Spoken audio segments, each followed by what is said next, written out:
그럼 이 시간 우리 함께 기도하시고 우리 말씀 듣도록 하겠습니다. 하나님 아버지, 우리에게 주님의 말씀을 깨달을 수 있는 은혜를 베풀어 주시고 주님 그 말씀대로 살아갈 수 있도록 도와주시고 그 말씀으로 우리 자신을 보고 변화될 수 있는 은혜를 베풀어 주시옵소서. 예수님의 이름으로 기도드리옵나이다. 아멘. 우리 함께 고린도전서 5장 우리 1절에서 13절 말씀 우리 함께 읽겠습니다.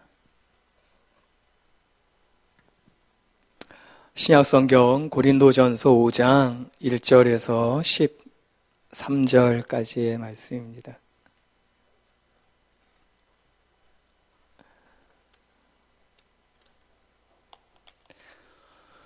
우리 다 찾으셨으면요, 우리 1절에서 13절까지요, 우리 함께 읽겠습니다. 시작. 너희 중에 심지어 음행이 있다함을 들으니 이런 음행은 이방인 중에서도 없는 것이라. 누가 그 아버지의 아내를 취하였다 하는도다. 그리하고도 너희가 오히려 교만하여져서 어찌하여 통한이 여기지 아니하고 그 일 행한 자를 너희 중에서 쫓아내지 아니하였느냐. 내가 실로 몸으로는 떠나 있으나 영으로는 함께 있어서 거기 있는 것 같이 이런 일 행한 자를 이미 판단하였노라.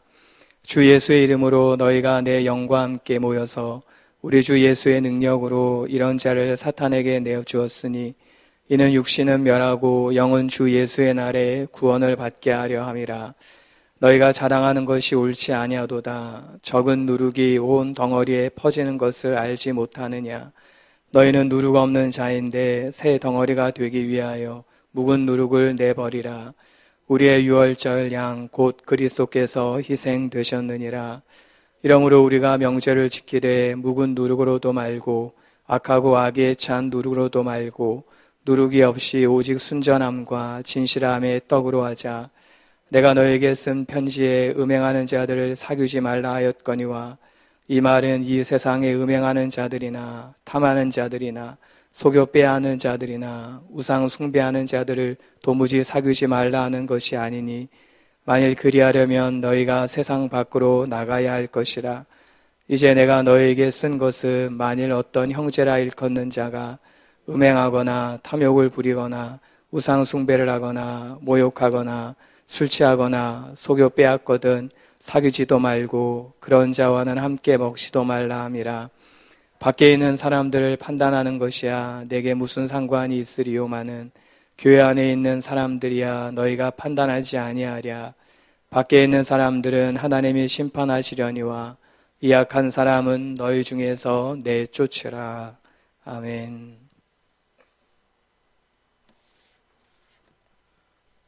오늘 저는 본문을 가지고 죄를 용납하지 마십시오 라는 제목으로 하나님 말씀 전하겠습니다. 오늘 본문인 이 고린도전서 5장은 고린도 교회에 있었던 분쟁, 파벌의 문제에 이어 두 번째 이 근친상간, 음행의 문제를 다룬 말씀입니다. 바울은 이 고린도전서 5장에서 고린도 교회 안에 있었던 근친상간의 문제를 다루며 교회의 모습이 어떠해야 하는지 또 교회의 정체성에 대해서 말합니다. 우리는 이 말씀을 통하여 이 시대에 주님께서 교회를 향하여 갖고 계신 교회에 대한 모습을 함께 생각해 보기를 원합니다. 우리 함께 따라해 보실까요? 첫 번째로, 교회는 징계를 회복해야 합니다. 고린도 교회 안에는 끔찍한 근친상간의 문제가 있었습니다. 제가 왜 끔찍한이란 표현을 했을까요? 그것은 그런 일이 이방인들에게도 볼 수 없었던 일이기 때문이에요. 우리 함께 1절을 다시 한번 읽어보겠는데요. 우리 시작. 너희 중에 심지어 음행이 있다함을 들으니 그런 음행은 이방인 중에서도 없는 것이라. 누가 그 아버지 아내를 취하였다 하는도다. 여기서 그 아버지의 아내는 친어머니를 뜻하는 것이 아니에요. 아버지의 첩, 계모를 뜻합니다. 바울은 고린도를 떠나 에베소에 머무는 동안 고린도 교회의 한 사람이 그의 계모를 데리고 산다는 소식을 듣게 된 것이에요. 그리고 바울은 큰 충격에 빠지고 말았습니다. 왜냐하면은 이런 종류의 음행은 레위기에서도 금했고 심지어 이방인들 중에서도 볼 수 없는 악질적인 그런 죄였기 때문이에요. 그래서 1절에 보시면 바울은 너희 중에 심지어 음행이 있다라고 표현한 것이에요. 교회 안에 도저히 상상할 수 없는 일들이 벌어졌음을 바울은 말하고 있었습니다.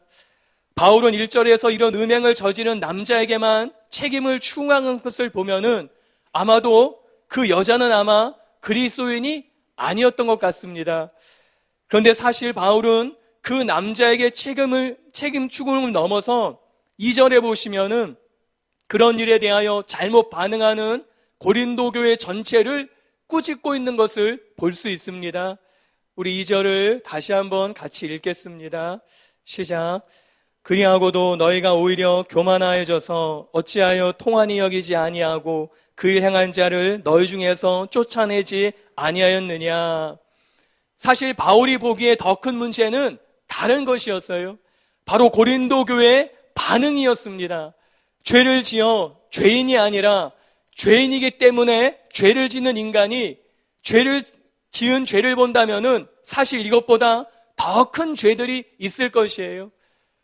집사람이 언젠가 TV에서 그런 걸 봤다고 그래요. 너구리 가죽을 벗기는데 죽여서 벗기는 게 아니라 망치나 뭐 그런 걸로 머리를 때려서 기절을 시킨대요. 기절시킨 상태에서 너구리 가죽을 벗겨낸다는 거예요. 그런데 이 너구리가 기절하다가 부시시 깨는 거예요. 깨서 자기의 다리를 이렇게 쳐다본다는 거예요. 자기의 가죽이 벗겨지는 다리를. 그러면 또 이 사람이 머리를 또 쳐갖고 다시 또 기절시켜서 가죽을 벗겨내는. 왜냐하면 죽은 동물의 가죽은 별로 쓸모가 없기 때문에 그렇게 한다는 거예요. 그래서 토끼나 모피 그런 모든 것들이 대부분이 그런 식으로 벗겨진다는 것이에요. 얼마나 인간이 잔인합니까? 인간이 지은 죄는 사실 이런 음행보다 더 크고 더 놀라운 죄들이 있을 수 있다는 것이에요. 역사적으로 더 험한 죄는 얼마든지 있을 수 있습니다. 그러므로 죄의 경중보다 바울이 더 심각히 여긴 것은 바로 고린도 교회의 죄에 대한 태도였습니다. 고린도 교회는 근친상간의 죄를 알면서 그 죄를 넘어가려고 했습니다. 알면서 그대로 방관한 것이에요. 교회 안에 이런 문제에 대해 교회는 무관심하고 방치했습니다. 그리고 이것은 교회가 교회의 정체성을 스스로 포기하는 것과 같은 일이었다는 것이에요. 그래서 바울은 심각하게 고린도 교회를 향해서 꾸짖기 시작한 것이었어요. 1절에서 그 아버지 아내를 취하였다. 여기서 이 취하였다라는 동사는 현재 부정사입니다. 지금 여전히 계속 함께 사는 것을 뜻하는 단어예요. 바울은 이렇게 계속적으로 그 죄를 부끄러워할 줄도 모르고 회개할 줄도 모르고 돌이킬 줄도 모른 채 여전히 그 죄를 짓고 돌아서지 않는 것을 보면서 왜 교회는 그냥 두고만 있느냐라는 것이에요. 오히려 교회는 이런 죄에 대해서 애통해야 하고 근심했어야 마땅하다는 것이에요. 그리고 이런 죄를 짓고 돌아서지 않는 사람을 교회 안에서 내쫓아야만 한다라는 것이었어요. 그럼 어떻게 고린도 교회는 이런 근친상간 죄에 대해 통곡하지 않고 쫓아내지 않고 오히려 교만한 태도를 보인 것일까요? 이에 대해서는 두 가지 해석이 있습니다. 하나는 그것은 고린도 교회가 우리가 고린도전서를 시작하면서 이미 살펴본 고린도 교회가 구원론과 자유함에 대해서 잘못 이해했기 때문이라는 것이에요. 바울은 구원이란 이미 누리고 있지만은 그 완성은 예수님의 재림 때에 완전히 얻을 수 있다라고 가르쳤습니다. 그런데 영과 물질을 엄격히 가르는 헬라적 이혼론에 젖어있던 고린도의 헬라 그리스도인들은 이 바울의 시간론적 이혼론을 본질적 이혼론으로 오해한 것이에요. 그래서 헬라 그리스도인들은 구원을 자신의 영혼이 벗어나서 천국의 축복을 현재 완전히 취득한 것으로 본 것이에요. 그리고 성령님의 은사들은 이런 자신의 견해를 확증해 주는 것으로 이해한 것입니다. 이와 같이 고린도 헬라 그리스도인들은 그들의 영혼은 벌써 하늘나라의 구원을 얻었기 때문에 육체의 제약을 벗어났고 그래서 몸으로 무슨 짓을 해도 괜찮다라고 생각했다는 것이에요. 그 결과 구원을 완성했기 때문에 육체는 상관없다고 생각하여서 그런 음행을, 근친상간을 거리낌 없이 저질렀을 것이라고 보는 해석입니다. 또 다른 해석은 계모와 함께 사는 이 고린도 교회 성도, 이 남자 성도가 고린도 교회의 부유한 후견인이었기 때문이다라는 해석이에요. 그래서 침묵했다는 것이에요. 교회에서 힘이 있고 유지이니까 그냥 침묵하고 방치했다라는 것이에요. 어찌되었던 바울은 이런 근친상간한 자를 내쫓지도 않고 통곡하기는커녕 교만한 고린도 교회 전체를 향해 마치 고린도 교회가 근친상간한 자와 함께 공범인 것처럼 그렇게 심하게 꾸짖은 것이에요. 그리고 바울은 이 사람을 이미 판단했다고 말하고 있습니다. 그것이 3절부터 5절의 말씀인데요. 우리 다시 3절부터 5절의 말씀을 함께 읽어보겠습니다. 시작. 내가 실로 몸으로는 떠나 있으나 영으로는 함께 있어서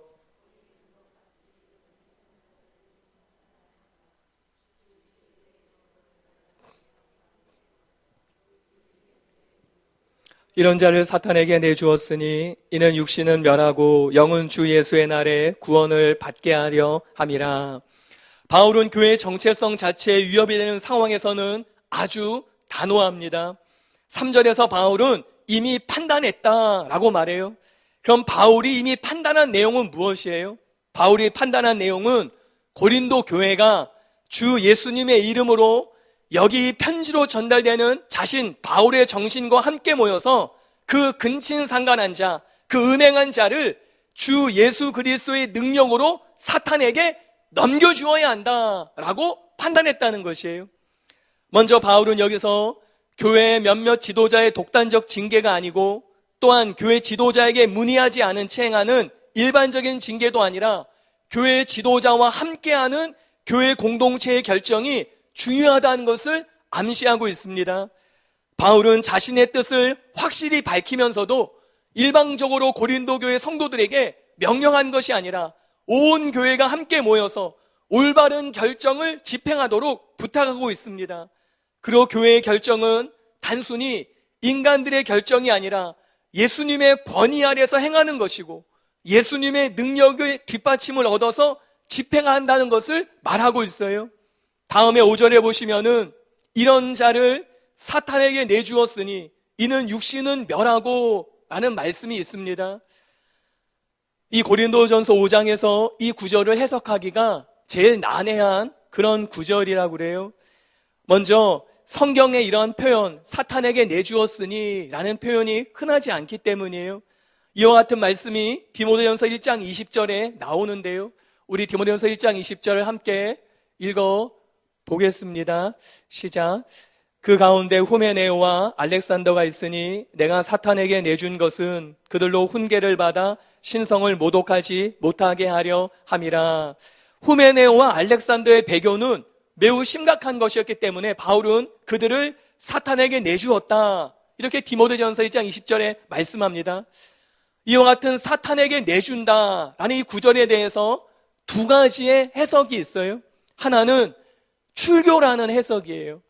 이런 표현은 유대교의 한 분파운동인 쿰란 신도들의 문헌을 읽어보면은 어떤 사람이 공동체의 정신이나 규율을 어길 때 그를 공동체 밖으로 내쫓는 출교 행위를 지칭할 때 쓰였다고 합니다.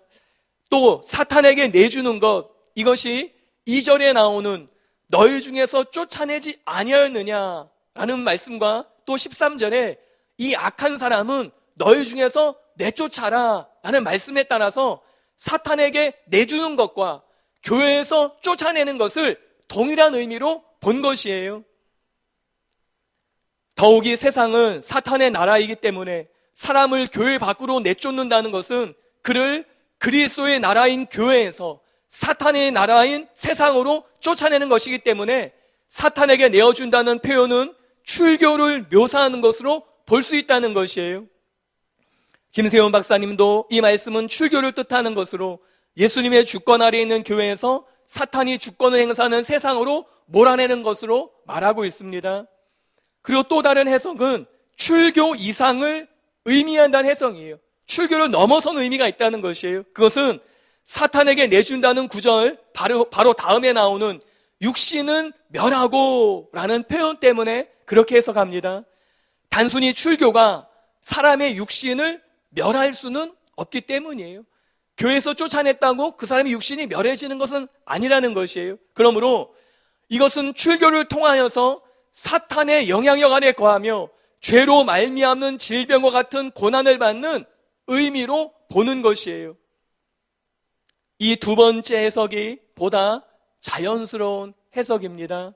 혹시 더 자세한 내용을 알길 원하시는 분은요, 담임 목사님의 저서인 지옥에 가는 크리스천을 참고하시면은 거기에 담임 목사님께서 아주 선명하게 잘 요약해서 그렇게 쓰고 있습니다. 읽어보시면 아시겠지만 그렇게 그 안에 담임 목사님께서 아주 자세하게 이 내용에 대해, 이 구절에 대해서 말씀을 해놓고 계셔요. 그러면은 왜 바울은 이 사람의 육신을 사탄에게 내어주었습니까? 어떤 사람은 그 사람의 죄를 심판하기 위해서라고 생각합니다. 그러나 단순히 그 사람의 육신을 멸함으로써 죄를 심판하기 위한 것이 아니에요. 어찌하든지 그 영혼을 구원받기를 소망하기 때문이었어요.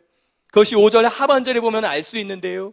5절 하반절에 보시면은 영은 주 예수의 날에 구원을 받게 하려 함이라 라고 말합니다. 여기서 영은 푸뉴마로 육신과 반대로 하나님과의 관계 속에서 하나님의 뜻을 추구하는 인간을 뜻합니다.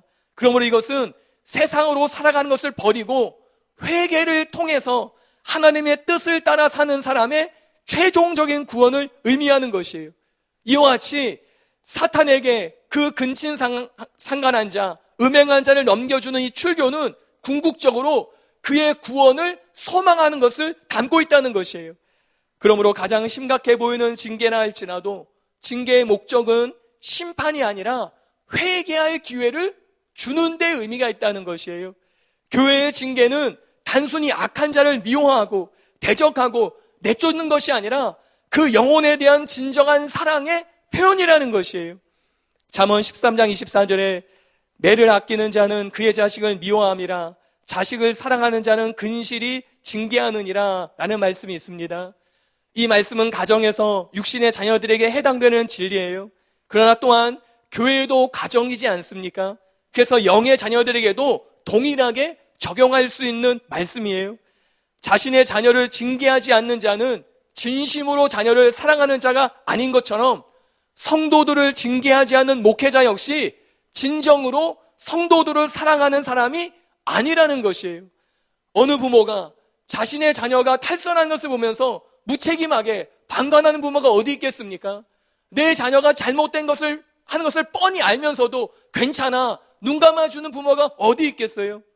그 자녀의 행복한 미래를 위해서 부모의 가슴이 찢어지지만은 매를 들어서 때리고 훈계해서 바른 길을 가도록 그렇게 양육하는 것이에요. 마찬가지로 교회는 성도들의 안전을 위해 징계를 해야만 된다는 것이에요. 그 사람 개인의 영혼은 망하든지 말든지 사람의 비위나 맞춰주고 성장에만 관심을 갖는 것은 악한 것이라는 것이에요. 이것은 진정한 부모의 사랑이 아니기 때문이에요. 오늘날 현대교회 안에 징계가 없으므로 많은 영혼들이 멸망하고 있어요. 교회 안에 징계가 없으므로 회개하지 않습니다. 그래서 스스로 속아 자신이 괜찮은 줄 알면서 신앙생활하다가 마지막에는 하나님의 심판을 피할 수 없다는 것이에요. 그러므로 반드시 징계가 교회 안에서 회복되어야 합니다. 이와 같이 4절과 5절에서 결론적으로 바울은 근친상간한 자를 사탄에게 내어주는 것, 즉 출교를 통해 비록 지금은 죄를 짓고 있지만 육체적인 고난의 과정을 겪으면서 회개하여 최후의 심판 때에는 구원받게 되기를 바울은 간절히 소망하고 있었다는 것이에요. 그러면은 문제는 이런 징계는 죄를 범할 때마다 모든 사람들에게 다 해야 되느냐라는 것이에요. 그것은 아닙니다. 이런 징계는 죄를 지었다고 누구에게나 다 적용할 수 있는 것은 아니에요. 만약에 죄를 지을 때마다 다 출교시킨다면은 교회 안에 누가 남아 있겠어요? 저 같아도 없을 것 같아요. 벌써 쫓겨났지 저 같아도 없을 것 같아요. 그러므로 이것은 죄를 범하고도 회개할 줄 모르고 계속해서 죄를 지음으로 교회의 정체성을 어지럽히는 자에게 그의 구원을 위하여 필요한 조치라는 것이에요. 그러나 그럼에도 반드시 징계는 사랑의 표현이어야 합니다. 우리는 죄를 미워하되 죄인은 사랑해야 돼요. 진정으로 그 사람의 유익을 위해서 조심스럽게 교회는 징계해야 합니다. 우리는 모든 일을 사랑으로 하라고 부름받았기 때문이에요. 교회는 이제 사랑으로 행하는 교회의 징계를 회복해야 할 때입니다. 이것이 교회를 교회되게 만들고 수많은 영혼들을 안전하게 보호할 수 있는 길이 되기 때문이에요. 두 번째로 함께 따라해 보시겠습니다. 교회는 정결을 회복해야 합니다. 교회가 출교라는 징계를 하게 된 이유는 무엇이었어요? 앞에 살펴본 대로 그 개인의 구원을 소원하기 때문이었습니다. 이것은 출교를 하는 이유입니다. 그리고 다른 하나가 있어요. 그것은 바로 교회 전체를 위함인 것이에요. 출교는 1차적으로 개인의 죄에 대한 것입니다. 그리고 또한 교회의 다른 성도들을 보호하기 위함이에요.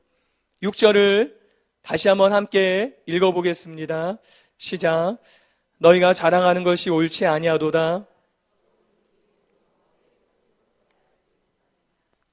바울은 6절에 보시면은 알지 못하느냐라는 표현을 하게 되는데요.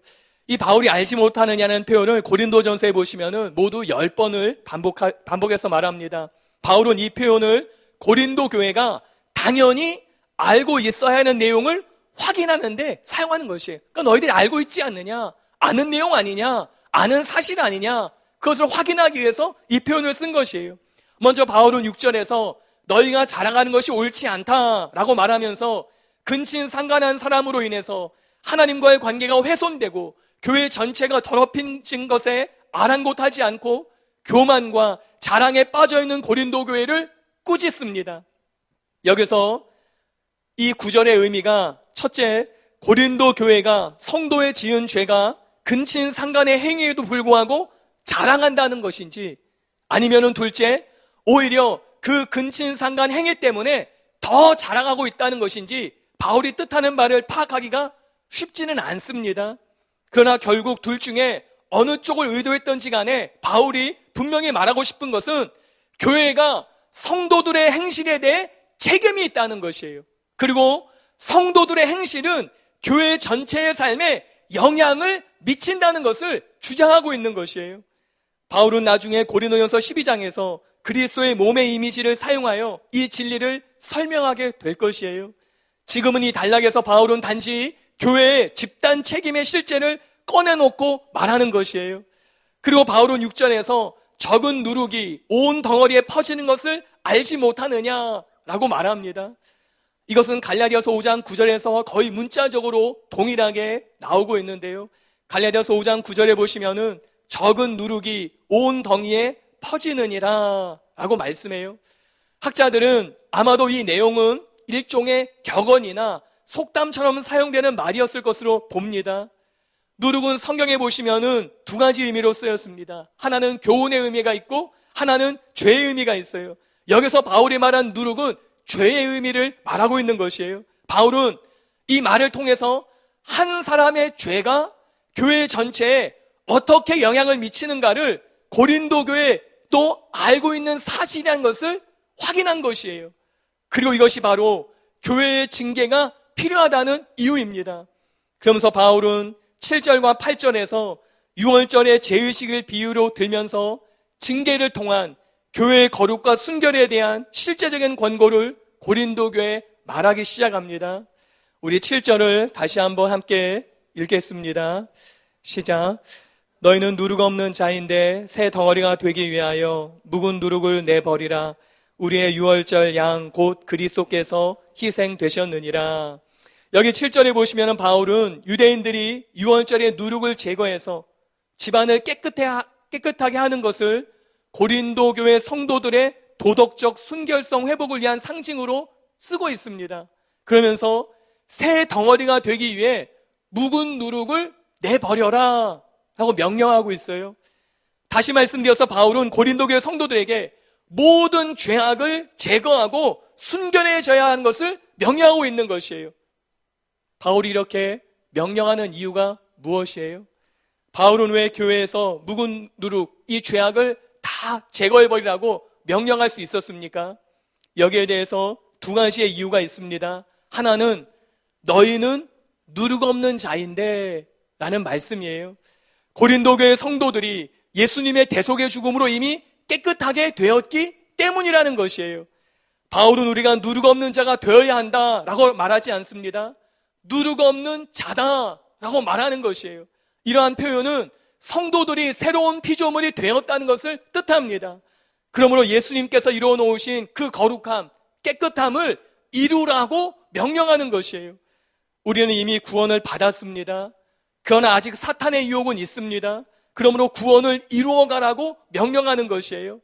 바울의 이렇게 명령과 서술형의 이런 구조들이 있습니다. 이런 구조를 통해서 바울은 어떤 윤리적인 그런 의미들을 말하고 있는데요.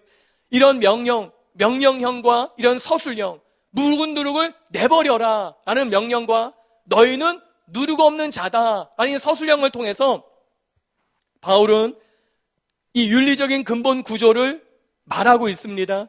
이런 표현들이 곳곳에 바울이 쓰고 있어요. 쉬운 예를 들면은 이렇게 이해하시면 돼요. 하나님께서 여호수아에게 가나안 땅을 차지하라 라고 명령하셨어요. 가나안 땅을 차지해라. 이 명령을 왜 하신 것이에요? 하나님의 서술적인 표현이 있어요. 그 땅을 내가 너에게 주었다라는 것이에요. 그 땅을 주었으니까 그 땅을 차지할 수 있는 명령을 하나님은 하실 수 있다는 것이에요. 마찬가지로 너희 안에서 묵은 누룩을 내버려라 라고 명령할 수 있는 것은 너희가 누룩 없는 자이기 때문이라는 것이에요. 누룩 없는 자이니까 묵은 누룩을 내버리라는 명령이 가능하다는 것이에요.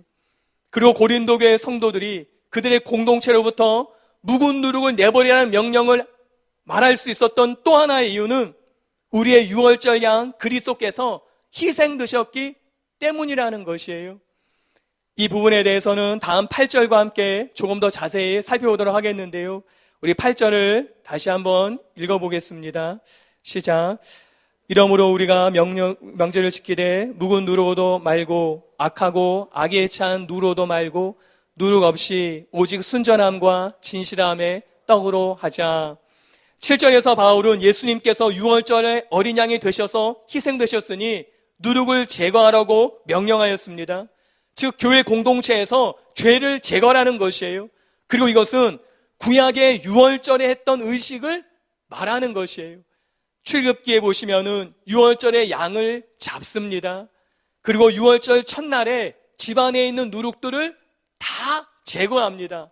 그리고 7일 동안 누룩 없는 무교병만을 먹습니다. 바로 이것을 말씀하는 것이에요. 먼저 8절에 보시면은 우리가 명절을 지키되 라는 말씀이 있습니다. 여기서 명절을 지키라고 해서 이것이 유월절을 지키라는 의미는 아니에요. 왜냐하면 바울은 지금 교회의 정결을 말하기 위해서 비유적으로 이 유월절을 설명하고 있기 때문이에요.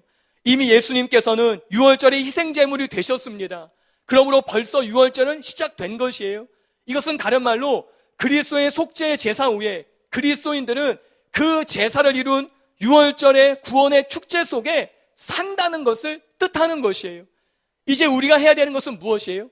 유월절을 지키는 그 의식을 행하는 것이 아니에요. 누룩을 제거하는 것이에요. 즉 교회 안에서 죄를 제거하는 그 일을 해야 된다는 것이에요. 그러므로 바울은 유대인들이 유월절의 축제를 즐기기 위해서 묵은 누룩을 제거하듯이 고린도 교회 성도들은 예수님께서 이루어 놓으신 구원의 축제를 즐기기 위해 악독함과 사악함이라는 묵은 누룩을 제거하고 즐겨야 할 것을 말하는 것이에요. 그리고 이런 거룩한 삶은 교회 안에서 징계가 올바르게 행해질 때 더 효과적으로 이루어질 수 있는 것입니다. 특히 8절에서 바울은 악하고 악에 찬 누룩을 이라는 이 묵은 누룩을 제거하고 순전함과 진실함의 떡으로 하자라고 말합니다. 여기서 이 순전함과 진실함의 떡, 이 순전함이란 헬라어로 예일 리크레네이아라는 단어예요. 이 뜻은 동기의 순수성을 의미합니다. 또 진실함은 헬라어로 알레데이아라는 단어인데요, 거짓말, 속임수와 반대되는 진실을 의미하는 것이에요. 결론적으로 바울은 근친상간한 자 개인뿐만 아니라 더 중요한 것은 교회 전체가 교회의 정체성을 회복할 것을 말하고 있는 것이에요. 이와 같이 징계의 목적은 교회를 죄의 전염으로부터 지키는 데 있습니다. 그리고 그것은 순수함과 진실함을 지키는 것이에요. 바울은 구속의 사건인 유월절을 윤리적인 유월절로 해석하면서 고린도 교회가 순수함과 진실함을 지킬 것을 말하고 있는 것입니다. 그렇다면은 여러분, 저와 여러분에게 있는 것은 지금 무엇이냐는 것이에요. 여러분과 저에게 남아있는 것은 무엇입니까? 악함과 악의에 찬 누룩입니까? 아니면은 순수함과 진실함의 떡입니까? 현대 교회가 세상에 보여줄 수 있는 것은 무엇이에요? 교회의 사이즈나 성도 숫자나 교회 재정의 크기입니까? 아니면은 다양한 은사나 능력, 기적입니까? 물론 이런 것들이 필요합니다. 그리고 더 많이 증가돼야 되고 더 많아져야 합니다. 그러나 더 중요한 것은 바로 교회의 순수함과 진실함이라는 것이에요. 세상은 교회가 사이즈가 얼마나 되는지는 사실 관심 없습니다. 세상은 그런 것으로 감동받지 않아요. 한국교회 숫자가 얼마나 많으냐 관심 없습니다. 세상은 이런 것으로 충격받지 않는다는 것이에요. 그러나 교회가 순수해지고 교회가 진실해지면은 세상은 교회를 다르게 본다는 것이에요. 교회가 세상과 다르게 순결하고 거룩해지면은 충격을 받게 된다는 것이에요. 바로 이것이 예수님의 삶이었습니다. 누가복음 23장 41절에 우리는 우리가 행한 일에 상당한 보응을 받는 것이니 이에 당연하거니와 이 사람이 행한 것은 옳지 않은 것이 없느니라 하고, 또 이것이 바울의 삶이었습니다. 사도행전 24장 20절에 그렇지 않으면 이 사람들이 내가 공회 앞에 섰을 때 무슨 옳지 않은 것을 보았는가 말하라 하소서. 또한 이것은 구약의 다니엘의 삶이었어요. 다니엘서 6장 4절에 이에 총리들과 고관들이 국사에 대하여 다니엘을 고발할 근거를 찾고자 하였으나 아무 근거, 아무 허물도 보지 못하였으니 이는 그가 충성되어 아무 그릇됨도 없고 아무 허물도 없음이었더라 라고 말씀합니다. 사람들은 단순히 커지는 데에 관심이 있어요? 아니면은 단순히 강해지는 데에 관심이 있습니다. 저와 여러분의 관심도 이것일지 몰라요. 좋은 것이에요. 나쁜 것은 아닙니다. 그러나 우리는 단순히 커지는 것을 넘어서, 단순히 강해지는 것을 넘어서 깨끗해지는 것에 관심을 가져야 된다는 것이에요. 크고 강하지만은 거짓되고 더러우면은 아무 의미가 없기 때문이에요. 진짜 크고 진짜 강한 것은 깨끗하고 진실함에 달렸습니다. 왜냐하면 마지막에 하나님 앞에 섰을 때 큰 것, 강한 것은 의미가 없기 때문이에요. 깨끗하고 진실하지 않으면은 하나님의 심판을 누구도 피해갈 수 없기 때문이에요. 사람들은 단순히 크고 강한 것이 아니라 작아도 약해도 진실하고 깨끗함에 감동을 받습니다. 그래서 사람들은 TV를 보면서 인간극장이나 다큐멘터리나 실화에 울고 웃는 것 아니겠습니까? 오늘날 세상이 교회를 걱정하고 있어요. 불신자들이 교회를 염려합니다. 이 모든 것들을 바꿔야 되는 것이에요. 깨끗함과 진실함으로 교회가 변화되어야 되는 것이에요. 담임 목사님께서 성령님의 감동하심에 따라서 3주간 기도회를 공지하셨습니다.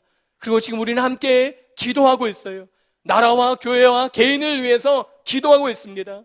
지금 하나님께서 저와 여러분에게 그런 시기로 들어가게 하고 계시다는 것이에요. 더 이상 우리는 미루지 말아야 되는 것이에요. 우리 안에 순수하지 못한 것, 진실하지 못한 것이 있다면 다 버려야 된다는 것이에요. 악의와 악독을 다 내어버리는 그런 시기로 우리가 삼아야 되는 것이에요. 그리고 우리 자신이 스스로 우리 자신을 징계해야 되는 것이에요. 그래야지 변화가 될 수 있기 때문입니다. 고린도후서 11장 3절에 보시면은 이런 말씀이 있어요. 뱀이 그 간계로 하와를 미혹한 것 같이 너희 마음이 그리스도를 향하는 진실함과 깨끗함에서 떠나 부패할까 두려워하노라 하는 말씀이에요. 우리는 하나님을 향한 진실함과 순수함을 지켜야 합니다. 뿐만 아니라 우리는 이웃을 향한 진실함과 순수함을 지켜야 합니다. 그리고 마지막에는 나 자신을 향한 깨끗함과 순수함을 지켜야 되는 것이에요. 왕이 되고 하나님처럼 된다고 그렇게 되는 것이 아니에요. 하와는 사탄에게 어떻게 속임당했습니까? 하나님처럼 될 것이다. 그 유혹을 받아서 속임을 받아서 꾀임에 넘어간 것이에요. 왕이 되고 하나님처럼 되는 것이 아니라 우리는 어떤 지위나 어떤 크고 어떤 강한 것을 원하는 것이 아니라 우리는 진실함과 깨끗함을 추구해야 된다는 것이에요. 이것이 교회의 정체성이고 이것이 그리스도인의 모습이기 때문입니다. 사랑하는 성도 여러분, 여러분은 어떻습니까? 여러분 안에는 진실함과 깨끗함이 점점 증가되고 있습니까? 내 안에서 악의와 악독이라는 누룩이 점점 사라지고 있느냐는 것이에요. 우리는 반드시 이 3주간의 기도, 이런 기도를 통해서, 아니 그 위의 삶을 통해서 이와 같은 삶을 우리의 삶 속에 이루어야 된다는 것이에요. 마지막 세 번째로 함께 따라해 보겠습니다. 교회는 뱀과 같이 지혜롭고 비둘기같이 순결해야 합니다. 다른 표현으로는요, 이와 같이 할 수 있는데요. 함께 또 따라해 보겠습니다. 교회는 자신에게는 엄격하고 세상에는 관대해야 합니다. 우리 9절부터 13절의 말씀을 다시 함께 읽어보겠습니다. 시작. 내가 너에게 쓴 편지에 음행하는 자들을 사귀지 말라 하였거니와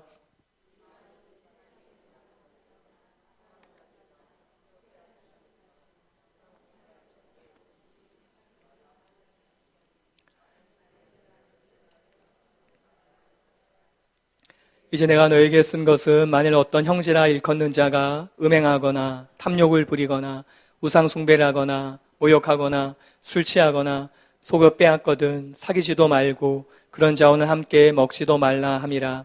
밖에 있는 사람들을 판단하는 것이야 내게 무슨 상관이 있으리오마는 교회 안에 있는 사람들이야 너희가 판단하지 아니하랴. 밖에 있는 사람들은 하나님이 심판하시려니와 이 악한 사람은 너희 중에서 내쫓으라. 9절에 보시면은 바울은 내가 너에게 쓴 편지에 라고 말하며 고린도 전서보다 먼저 써보낸 편지가 있다는 것을 말하고 있어요. 그 편지에서 바울은 무슨 말을 했습니까? 음행하는 자들을 사귀지 말라라고 써서 보냈습니다. 이것은 바울이 교회 내에서 그리스도인이라 자처하는 자가 음행하면은 그런 자들과 사귀지 말라는 뜻으로 쓴 것이었어요. 그런데 고린도 교회 성도들은 바울이 마치 불신자들인 음행자들까지도 상대하지 말라고 가르친 것으로 오해하였습니다. 그래서 바울은 세상에 있는 불신자들 가운데는 온갖 행악자들이 있는 것이 당연히 있는데 만약 그들과 상대하지 않으면은 고린도의 성도들은 세상 밖으로 나가야 될 것이다. 그렇게 말하는 것이에요. 즉 세상 속에 살고 있는 그리스도인들이 세상에서 악행을 하는 불신자들과 상대하지 않고 살 수 있는 일은 불가능하다는 것이, 있을 수 없다는 것이, 그렇지 않습니까? 우리는 다 세상 사람들과 함께 관계를 가져야만 돼요. 우리는 다 슈퍼도 다녀야 되고 이발소도 다녀야 되고 다 해야 되는, 시장도 다녀야 되고 또 회사도 다녀야 되고 사업도 해야 되고 거래처도 만나야 되고 다 그러는 거예요. 그 사람이 다 믿는 사람입니까? 그렇지 않아요. 세상의 불신자들이요, 그 사람들이 어떤 죄를 짓는지 우리는 알 수 없습니다. 그래서 우리는 그들과 관계를 가져야 되는 것이에요. 그들과 관계를 갖지 않으려면 세상을 떠나는 수밖에 없는 것이에요. 그런데 때로 이 불가능한 일들을 시도하려는 그리스도인들이 있다는 것이에요. 세상과 담을 쌓고 교제도 없이 홀로 독야청청 살려는 성도들이 있다는 것입니다. 세상으로부터 철저히 떠나서 살려는 것이에요. 그래서 교회야만 있습니다. 기도원만 쫓아다닙니다. 교회와 기도원에서 할 일 없이 지내는 그런 사람들이 있는 것이에요. 이것은 바른 신앙이 아닙니다. 예수님께서는 세리와 죄인들과 친구라고 불림을 받으셨어요. 예수님께서는 불신자들과 함께 어울리셨습니다. 우리는 불신자들을 마치 전염병에 걸린 사람들처럼 그렇게 여겨서는 안 된다는 것이에요.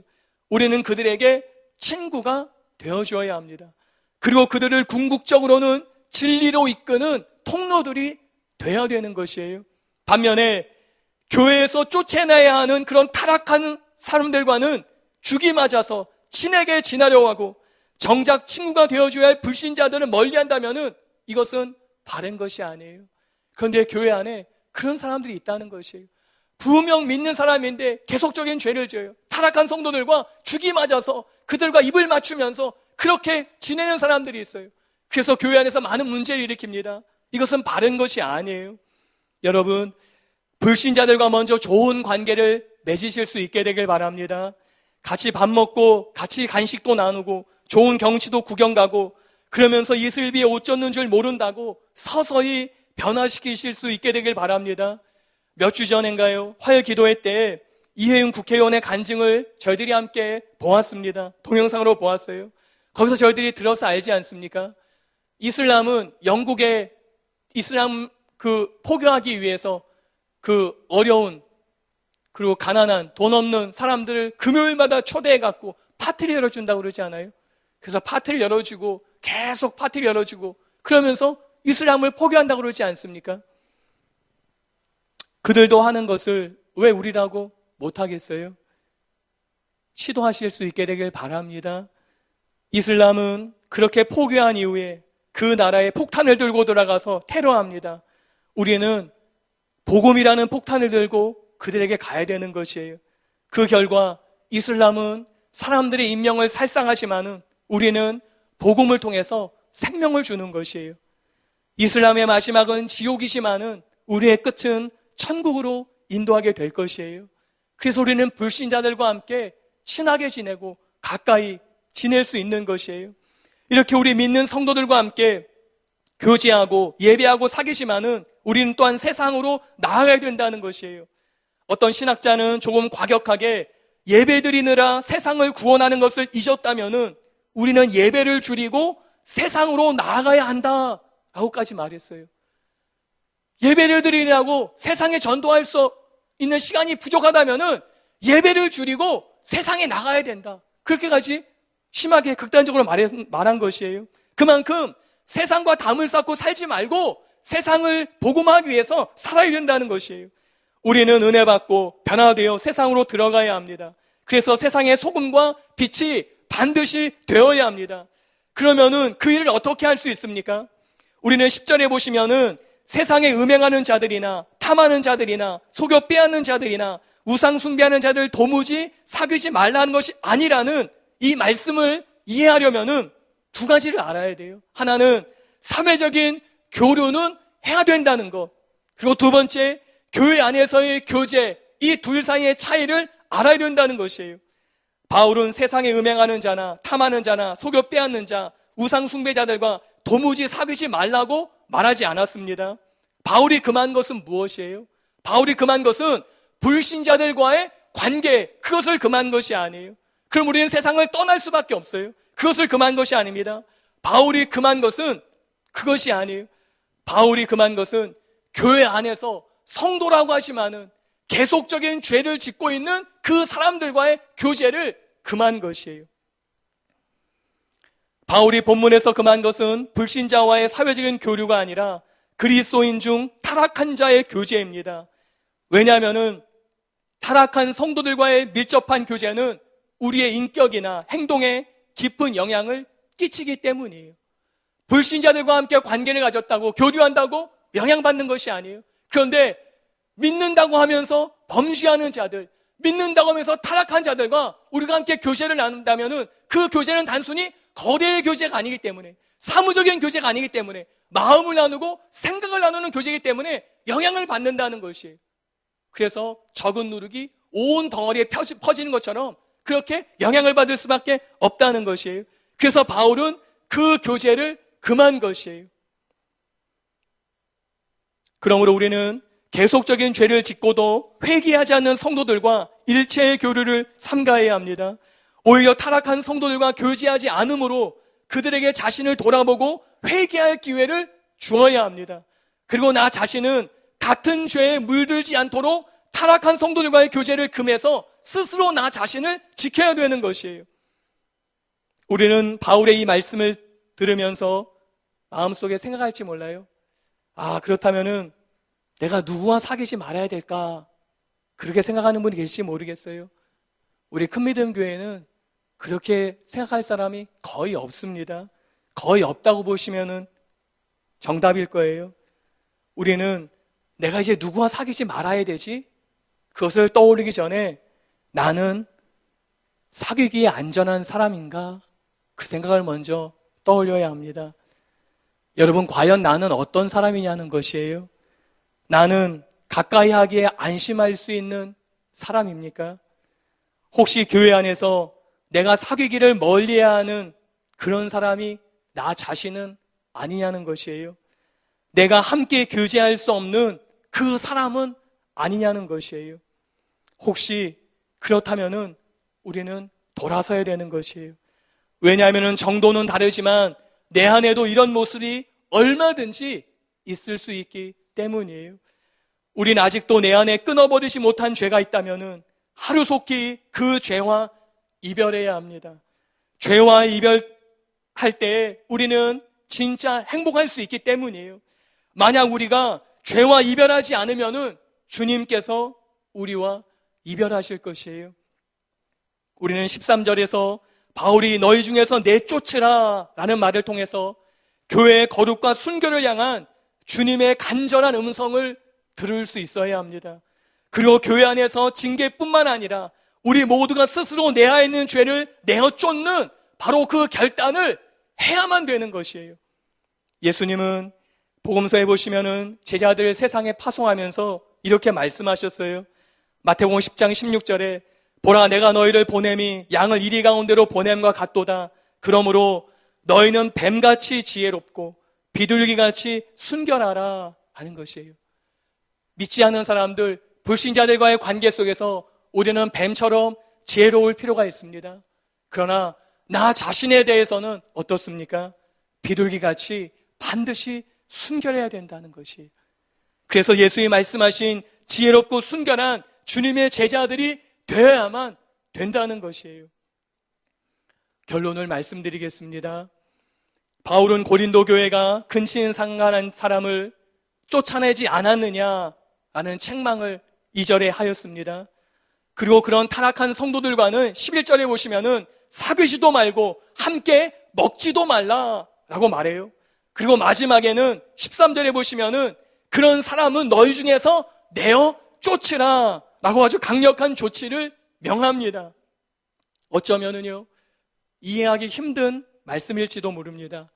늘 용서와 사랑, 하나님의 은혜로 하나 되라고 강조한 사도 바울이 어떻게 이렇게 과격한 표현을 성도들에게 써야만 하는 것일까? 우리는 의심이 갈 수 있어요.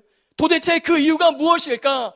우리는 그것을 이해할 수 없을지도 모릅니다. 그런데 그것은 바울이 근친상간한 자의 문제를 넘어서 교회 공동체의 정체성을 걱정하였기 때문이었어요. 고린도 교회의 근친상간한 자를 묵인하고 내버려두는 문제는 교회의 존재 자체를 무너뜨리는 일이었기 때문이었어요. 그래서 바울은 이와 같이 단호하고 아주 강력하게 명령한 것이었어요. 여러분, 이제 이 바울의 너희 중에서 그러한 자를 내어 쫓으라 라는 명령은 오늘날 현대교회에 필요한 명령이라고 생각되지 않습니까? 오늘날 교회 안에 징계가 있는 교회가 몇 교회나 되겠습니까? 현대교회는 자정 능력을 이미 다 상실해 버렸어요. 그냥 모든 사람이 다 좋은 것처럼 그렇게 여겨주는 것이에요. 이제 현대교회는 세상의 문제를 처리하려고 나서기 전에 교회 안의 문제를 먼저 처리해야 되는 그런 수준으로 전락하고 만 것이에요. 세상을 향해 거룩을 말하기 전에, 세상을 향해 깨끗함을 말하기 전에, 세상을 향해 진실함을 말하기 전에 먼저 교회를 향해 말할 수밖에 없는 교회가 되었다는 것이에요. 그런 시대가 벌써 되었습니다. 이제 이런 현대교회의 자정 능력을 회복해야만 된다는 것이에요. 그리고 무엇보다 우리 안에서 먼저 시작돼야 합니다. 우리 마음에서 먼저 시작돼야 되는 것이에요. 도저히 함께 사귈 수 없게 만드는 그런 세속적인 마음은 내 안에는 없는지 살피고 그 모든 것을 내쫓아야 되는 것이에요. 더 이상 끌어안고 있어서는 안 됩니다.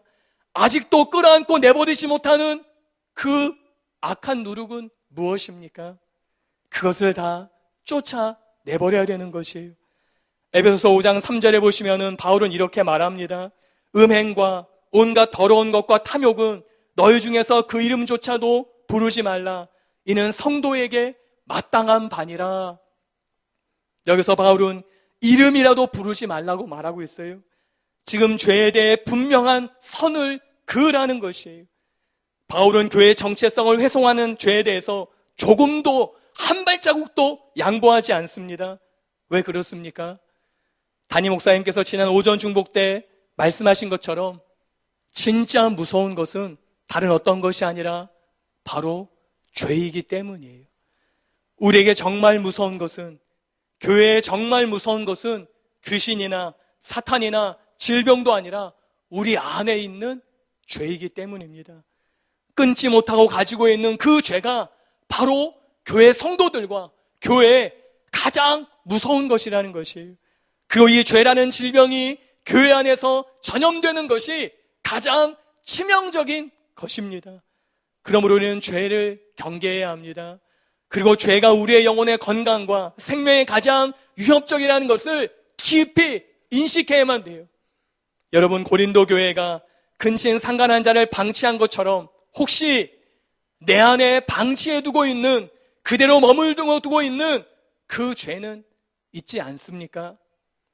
어떤 분들은 그렇게 말씀하실지 모르겠어요. 목사님, 이건 그냥 작은 죄일 뿐인데요, 제가 언제든지 처리할 수 있는 사소한 죄일 뿐이에요.